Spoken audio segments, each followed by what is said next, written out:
Did you know that one of the most talked about scenes in cinema history was almost cut from the film entirely, and the director had to fight to keep it in? Don't Look Now, released in 1973, is not just a horror movie. It's a puzzle wrapped in sadness, wrapped in red. It tells the story of a couple drowning in grief after losing their little girl. And then something strange and terrifying begins to follow them through the foggy streets of Venice. Let's dive in and discover 20 weird and amazing facts about Don't Look Now. Number 20, a city that felt like a dream, or a nightmare when director Nicolas Roeg chose Venice as the setting for Don't Look Now.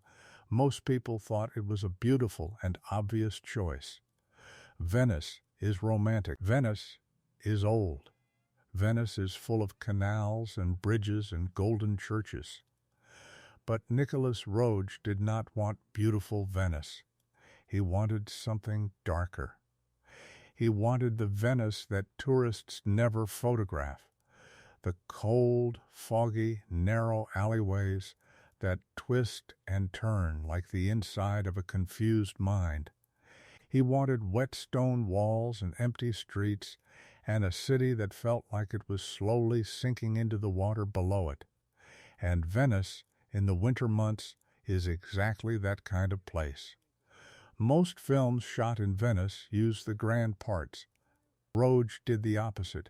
He sent his camera crew into the back streets, into the forgotten corners, into the places where the light barely reached. The result was a city that looked like it was alive, like it was watching, like it knew something the characters did not. The production team had to work in genuinely cold weather. There were very few tourists around. The streets were wet and slippery. Actors had to walk carefully while also performing emotionally heavy scenes. Local Venetians sometimes stopped and stared, confused about what was being filmed. Roeg later said that he wanted the audience to feel lost inside Venice, the same way the characters felt lost inside their grief. Every winding alleyway, every dead-end canal. Every chateau-filled doorway was chosen with that exact feeling in mind. Venice was not just a backdrop, it was a character. And it played its role perfectly. What looked like a beautiful location was secretly a labyrinth of emotional chaos. Number 19, the little girl in the red coat, a symbol that changed everything from the very first minute of Don't Look Now. There is a little girl wearing a bright red coat. She runs through a garden. She falls into a pond. She dies. And after that, red, that specific, burning, unforgettable red, appears everywhere in the film. Nicolas Roeg made this choice very deliberately. He wanted red to act almost like a warning signal throughout the story. Every time something bad was about to happen, red would appear somewhere in the frame. A red scarf. A flash of red cloth in a dark alleyway. It was like a secret language between the director and the audience. The costume team worked incredibly hard to find exactly the right shade of red for the little girl's coat. It had to be bright enough to stand out against the gray and brown tones of the garden and the water. But it also had to feel wrong somehow, like something that does not belong. They went through many samples before finding the right one. The red coat became one of the most iconic visual symbols in horror film history. Film students still study it today. Teachers use it as an example of how color can carry meaning in cinema. What Roeg did was turn a simple piece of children's clothing into a signal of death itself. And the brilliance of it is that you do not realize what it means the first time you watch the film. Only when you reach the final moments, the devastating, shocking final scene, does the full meaning of that red coat crash over you like cold water, a child's coat, a color. and one of cinema's most powerful symbols, hiding in plain sight the whole time. Number 17. Julie Christie almost didn't take the role. Julie Christie, who played Laura Baxter, is extraordinary in this film. She is tender and fragile and quietly terrifying all at once. But what very few people know is that she almost said no to the role. At the time, Christie was one of the most in-demand actresses in the world. She had already won an Academy Award for her work in Darling in 1965.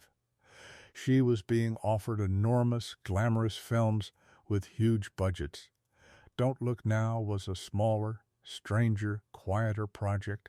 It was dark and sad and very different from the kind of film she was being offered. When she first read the script, she was uncertain. The story was deeply unsettling. The grief at the center of the film felt almost too heavy to carry. She worried about how the audience would receive it. She was not sure if she wanted to spend months in the cold streets of Venice playing a woman torn apart by the loss of her child. But something about Nicolas Roeg's vision convinced her. Roeg had a way of talking about films that made them sound like experiences rather than productions. He described Don't Look Now not as a horror film, but as a meditation on love and loss and time. He told Christie that her character was not just a grieving mother, she was a woman discovering that grief can open doors to other worlds. That idea fascinated Christie. She said yes, and the result is one of the finest performances of her entire career. A decision she almost didn't make ended up defining a generation of cinema. Sometimes the project that scares you the most is the one that matters most. Number 16. The script was written by two people who had never written horror. The screenplay for Don't Look Now was written by Alan Scott and Chris Bryant, adapted from a short story by Daphne du Maurier. Here is what makes this remarkable. Neither Scott nor Bryant had any real background in horror writing. They were writers who worked primarily in drama and literary adaptations. When they first received Daphne du Maurier's short story, they were struck by how psychological it was. It was not a ghost story in the traditional sense. There were no monsters, no screaming, no jump scares. It was a quiet, slow, burning story about a man who cannot see what is right in front of him, even though he has the gift of seeing things that others cannot. The writers had to find a way to translate that internal, psychological horror into visual storytelling. They worked very closely with the structure of time, cutting between past, present, and future in ways that felt dreamlike. Many scenes in the script were written to be deliberately confusing, to make the audience feel the same disorientation that the characters feel. When they handed the script to Nicolas Roeg, he immediately connected with this approach. He had always been fascinated by time and how it could be manipulated on screen. The script gave him the freedom to experiment, and experiment he did. The final film is one of the most unusual pieces of storytelling ever committed to celluloid, written by two people who didn't know the rules of horror and broke every single one of them anyway. Sometimes not knowing the rules is the greatest advantage of all. Number 15. The famous love scene was shot in a single day. This is the fact that almost everyone who knows anything about Don't Look Now has heard about, but very few people know the full story behind it. The love scene between Donald Sutherland and Julie Christie is famous.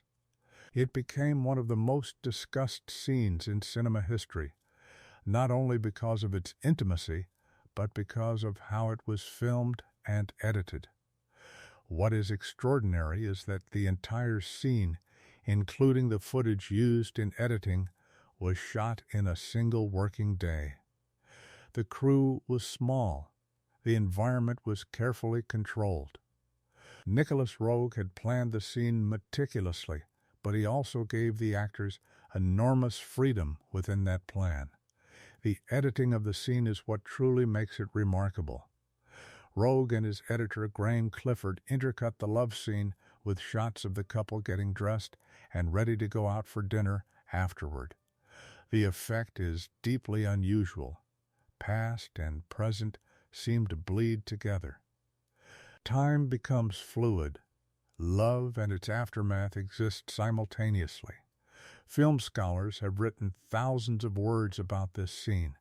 Some call it the most honestly intimate scene ever filmed.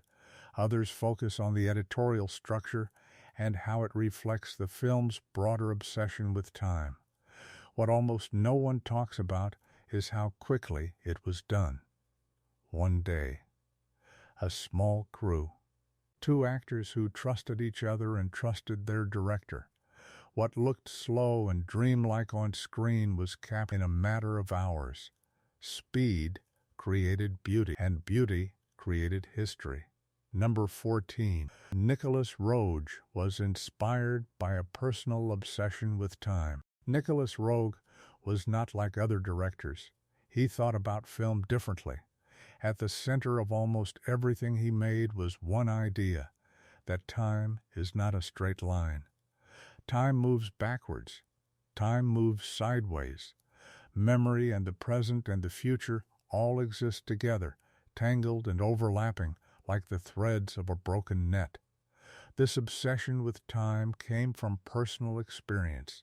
Roeg had worked as a cinematographer for many years before becoming a director. He had spent enormous amounts of time studying images, how one image connects to another, how the brain makes meaning out of visuals even when they seem unconnected. He began to realize that the way cinema presented time was dishonest. Films pretended that time moved forward, cleanly and logically. But human experience is nothing like that. When you are grieving, time collapses. When you are afraid, time stretches. When you are in love, time disappears entirely. Roeg wanted Don't Look Now to feel like the inside of a grieving mind, and a grieving mind does not follow a timeline. It jumps, it loops, it returns without warning to moments already lived. So Roeg built a film that does exactly that. Scenes from the future appear before scenes from the past. Moments repeat in slightly different forms. The audience begins to feel, rather than just watch, the disorientation of grief. It is not comfortable. It is not easy. But it is honest in a way that few films ever dare to be. Time was not just a theme in Don't Look Now. It was the architecture. And Roeg built that architecture from something very real inside himself. Number 13. The child playing the dead girl was never seen in other films in the opening scene of Don't Look Now. A young girl in a red coat runs playfully through a garden and then falls into a pond and drowns. This scene lasts only a few minutes, but it is one of the most haunting openings in film history. The child who played Christine Baxter, the daughter, was Sharon Williams, who was very young at the time. What is strange and slightly eerie is that Sharon Williams essentially disappeared from film after this role. She did not go on to a long acting career. She appeared in this one iconic scene, in this one unforgettable film, and then stepped away from the industry. Some fans have speculated over the years about this, finding it poetically appropriate, as if the little girl in the red coat existed only within the world of Don't Look Now, just as Christine Baxter exists only in the memories of her parents. The casting of the child was done carefully. Roeg wanted someone who looked genuinely innocent and joyful in the moments before the tragedy. Someone whose happiness would make the loss more devastating. Like Christine herself, present for just a moment, and then missed forever. Number 12. The film was based on a Daphne du Maurier story, but she had very little involvement. Daphne du Maurier was one of the greatest storytellers of the 20th century. She wrote Rebecca and the Birds, which Alfred Hitchcock turned into one of his most famous films. Her short story, also titled Don't Look Now, was published in 1971. It was a quiet, psychological, devastating story about a couple in Venice haunted by the death of their daughter.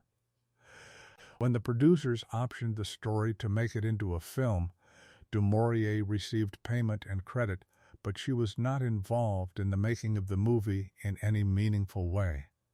She did not visit the set, she did not contribute to the screenplay, she did not consult with the director. And remarkably, when the film was finished, Daphne du Maurier reportedly loved it. She felt that Nicolas Roeg had taken the emotional heart of her story and expanded it into something richer and stranger than even she had imagined. Du Maurier had always been fascinated by the idea of people who cannot understand the warnings that life gives them, people who refuse to see what is plainly in front of them. Roeg took that idea and built an entire visual language around it. The film became more faithful to the spirit of her writing than to the specific details of the plot, and that pleased her enormously. A writer who let go of her own story and received back something she loved even more. Sometimes the best thing a creator can do is trust another creator with their work. Number 11. The editing style was revolutionary for its time. Graham Clifford was the editor of Don't Look Now, and the work he did on this film changed the language of cinema editing. At the time, most films were edited in a very logical cause and effect style. Something happens. Then something else happens. The audience follows a clear path from beginning to end. Clifford and Roeg threw that rulebook into the canal. They edited Don't Look Now the way a dream is structured, or the way memory works. They would cut from a present-day scene directly into a future scene, before cutting back to the present moment. They would use sound bridges, where the audio from the next scene begins before the image of the previous scene has ended. They would repeat visual motifs, a hand, a flash of red, the reflection in water, in ways that connected scenes across time. The famous love scene, already discussed, is the clearest example of this revolutionary approach. But the entire film is full of editorial decisions that were considered radical in 1973. Film students today still study the editing of Don't Look Now in universities around the world. Editors who were young professionals when the film was released have described it as a turning point, a film that showed them what editing could truly do if you were brave enough. Graham Clifford went on to have a long and successful career in Hollywood, but Don't Look Now remains his most celebrated work. What looked like confusion on screen was actually a masterclass in control. Every cut was a choice. Every choice carried meaning. That wasn't careless editing, it was a new kind of poetry. Number 10. The cast and crew ate together every day, and it changed the film. One of the most charming behind-the-scenes stories from the production of Don't Look Now is about food. Nicolas Roeg had a strong belief that the people making a film needed to feel like a community. He insisted that cast and crew eat together every day during the shoot in Venice. This was not common practice at the time. On most film sets, actors ate separately from crew members. There was a clear hierarchy, and the separation was taken for granted. But Roge broke this down completely.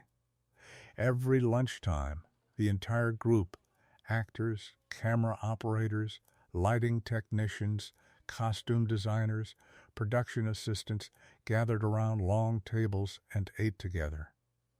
They talked, they laughed, they argued about scenes, they shared stories, and something remarkable happened because of this. The energy between the people making the film became warm and trusting. Donald Sutherland and Julie Christie spent hours talking with the crew members who were helping them look and feel like real people living in grief. The wardrobe team and the actors developed a shorthand together. The camera operators understood instinctively how the actors moved because they had watched them move naturally over hundreds of meals. On screen, this translates into something you cannot quite name but can absolutely feel. The scenes between Sutherland and Christie have a weight and familiarity that feels real, because in many ways, during the making of the film, it was real. They were a family in a foreign city, sharing meals and secrets. That wasn't just good catering, it was good filmmaking. Number 9. The film was almost rated adults only and banned in several countries when Don't Look Now was released in 1973.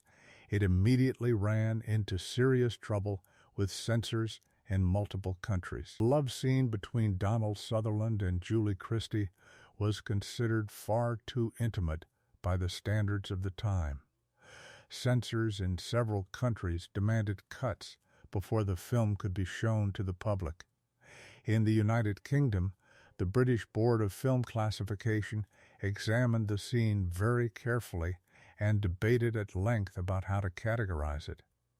There were genuine discussions about whether the film should receive an adults-only certificate that would drastically limit its audience.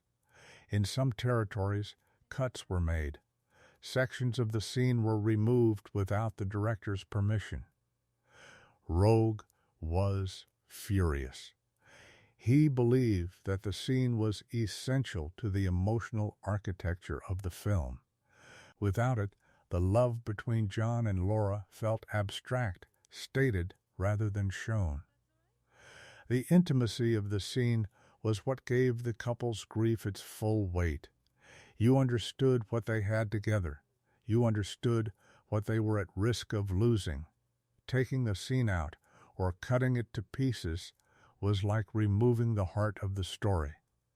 Despite the censorship battles, the film was eventually released in most countries, though in different versions. The uncut original version is now considered the definitive one, and it is the version that most audiences today would watch. What was once considered scandalous is now studied as an example of mature, humane filmmaking. Times change. Art survives. Number 8. Donald Sutherland had a premonition during filming. This fact moves into the territory of the genuinely strange, fitting, perhaps, for a film about second sight. Donald Sutherland, who played a man with possible psychic abilities in the film, had a deeply unsettling experience during the production. He has described in interviews a moment during filming when he became overwhelmed by a feeling that something was very wrong. The feeling was specific. He felt that someone close to him was in danger. He could not explain it. He had no reason to feel it. But the sensation was so strong that he contacted people close to him to check that they were safe. He has never elaborated in great detail on what exactly the feeling was or what he discovered after making contact. But the story has circulated among film historians and fans for decades as a remarkable parallel to the story being told on screen. John Baxter in the film is a man who has visions, who sees things before they happen, but who refuses to trust what he sees. The tragedy of the story is that he dismisses his own gift until it is too late. The idea that the actor playing this character experienced something similar during production has a quality that feels almost too perfect. Whether you believe in psychic experiences or not, the story adds another layer of strangeness to an already deeply strange film. The line between the story and the storytelling blurred in the foggy streets of Venice, and Sutherland was left wondering what was real and what wasn't. Number 6. Nicolas Roeg shot the film out of order, completely. On most film productions, even when scenes are not shot in story order for practical reasons, there is usually some attempt to keep the emotional arc of the story intact. Actors are usually briefed on what has already happened to their characters. They know where they are in the story. Nicolas Roeg did not follow this approach at all on Don't Look Now. He shot the film in whatever order was logistically most convenient, and he deliberately chose not to always tell his actors where a scene fell in the story's timeline. This was part of his theory about time and emotion. He believed that actors, like the characters they played, should experience time as non-linear.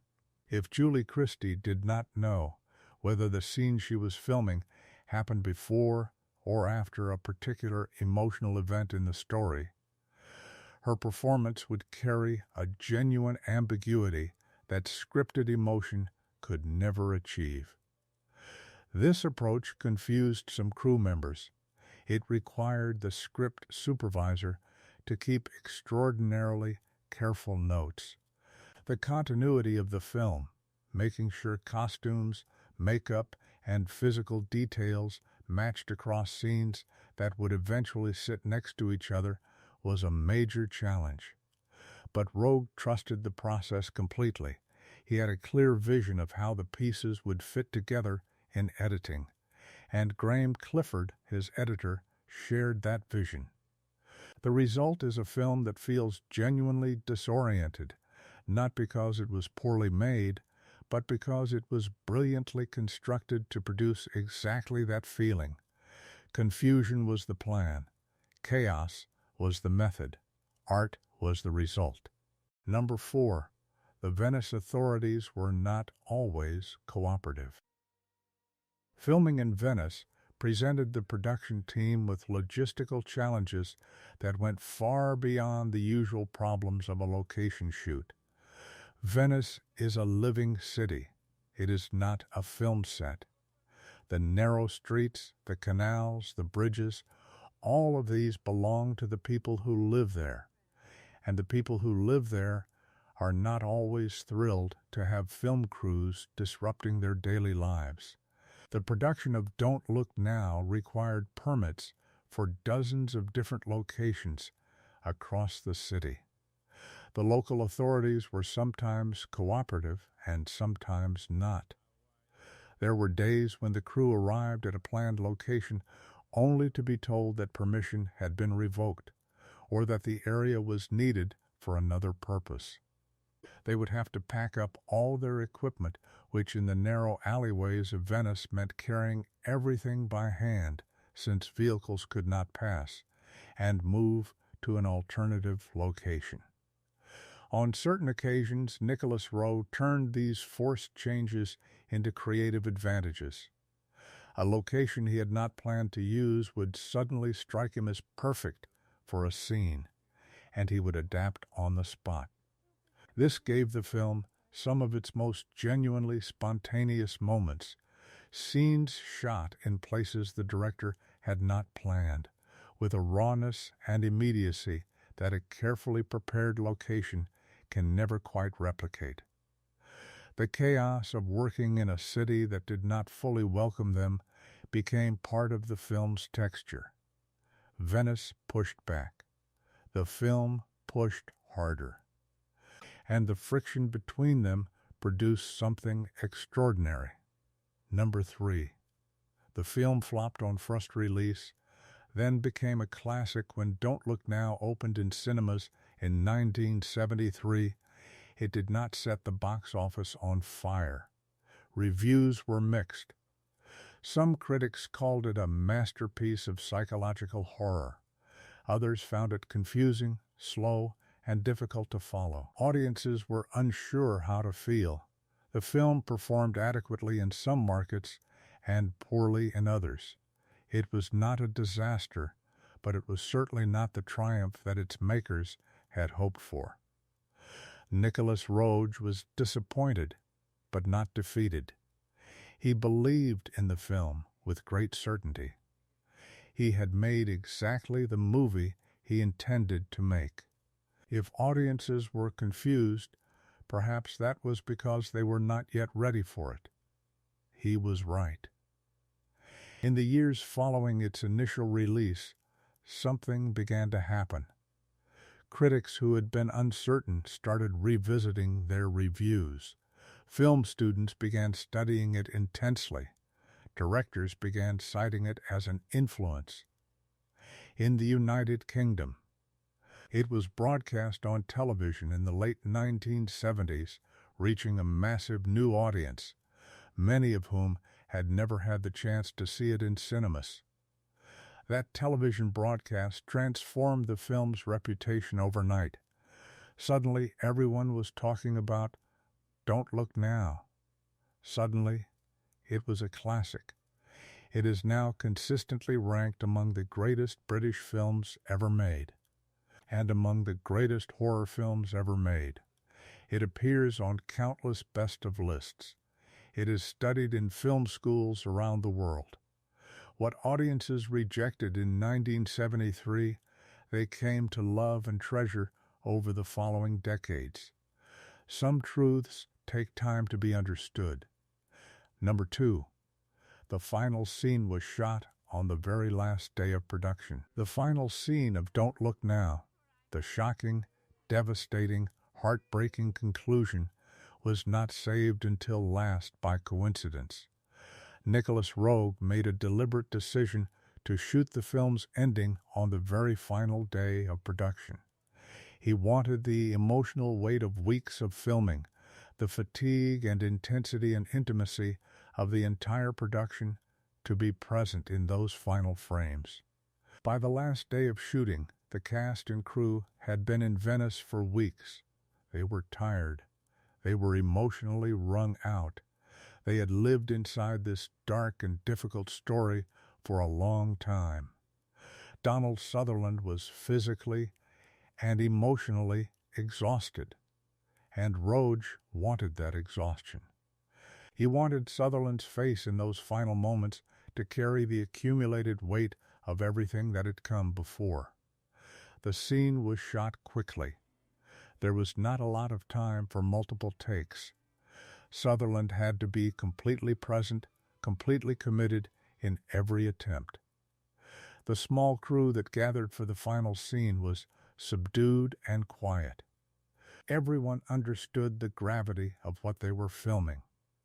When Nicolas Roeg called cut for the very last time, several crew members reportedly wept, not just because the film was over, but because of what they had been part of. Something raw and painful and true. The final scene of the film is also the final moment of the production. The ending of the story and the ending of the making of the story happened at exactly the same time. Art and life collapsed into one another, just as Roeg always believed they should. Number 1. The film changed Nicolas Roeg's life, and he never quite made peace with its success. Here is the great and bittersweet truth at the heart of Don't Look Now. Nicolas Roeg made a film that the world eventually recognized as a masterpiece, and yet, for much of his life, he struggled with that recognition. He went on to make more films, many of them extraordinary in their own right. The Man Who Fell to Earth, Walkabout, Bad Timing. But Don't Look Now became the film he was most associated with. It became the film critics mentioned first when they wrote about him. It became the film that defined his reputation. And Roeg had complicated feelings about this. On one hand, he was proud of it. He knew it was special. He knew that it achieved something rare, a film that worked on multiple levels simultaneously, as a horror story, as a love story, as a meditation on grief and time and the things we refuse to see. On the other hand, he was a restless, creative spirit. He had always moved forward. He had never wanted to be defined by a single work. He made Don't Look Now at a time when he was at the absolute peak of his creative powers, and the film captured something that even he could not fully explain.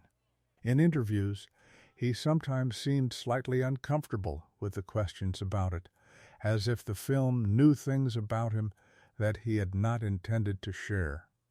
He passed away in 2019 at the age of 90. He left behind a body of work that is difficult to categorize and impossible to dismiss.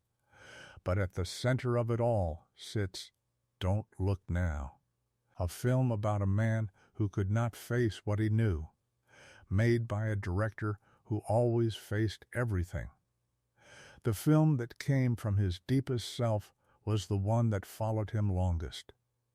That wasn't just cinema. That was a kind of haunting. Bonus fact, the hidden editing secret that nobody noticed for decades. For years, film scholars praised the editing of Don't Look Now for its dreamlike, non-linear quality. They analyzed the love scene. They discussed the visual motifs. They wrote about the sound design and the way audio from one scene bled into the visuals of another. But there was one specific editorial technique that went largely unnoticed for decades until a film editor, watching the movie very carefully for a masterclass, spotted it and shared his discovery. Nicholas Roeg and Graham Clifford had embedded a pattern into the editing that works almost subliminally. Throughout the film, every time John Baxter dismisses a warning, every time he chooses not to see what is right in front of him, there is a tiny, almost imperceptible cut to a shot of water. Not the grand canals of Venice, not the dramatic pond from the opening sequence, but small water, a dripping tap, a puddle on a stone floor, the surface of a glass. These micro shots last only a second or two. In some cases, they last less than a second. They are so brief that the conscious mind does not register them, but something in the viewer's brain does. Each time John refuses to believe, refuses to listen, refuses to see water. The very element that took his daughter. The very element that defines Venice. The very element that flows through the film like a current beneath everything. Roeg never confirmed this pattern publicly. Clifford never discussed it in interviews. It may have been a deliberate choice, or it may have been instinct so deep that neither man could have articulated it in words. But it is there, frame by frame, edit by edit, it is there. Hidden in the cuts, in the half-seconds between images, in the spaces where the audience is not quite paying attention. Old technique. New discovery. One small detail changed how we understand a masterpiece. Don't Look Now is a film about the things we refuse to see, the warnings we dismiss, the grief we push aside, the love we forget to hold on to tightly enough. It is a film about a man who had a gift and was afraid of it, a couple who loved each other deeply but could not save each other, a city full of secrets that never gave them up. But it is also something more than that. It is a film about the courage it takes to make something truly honest.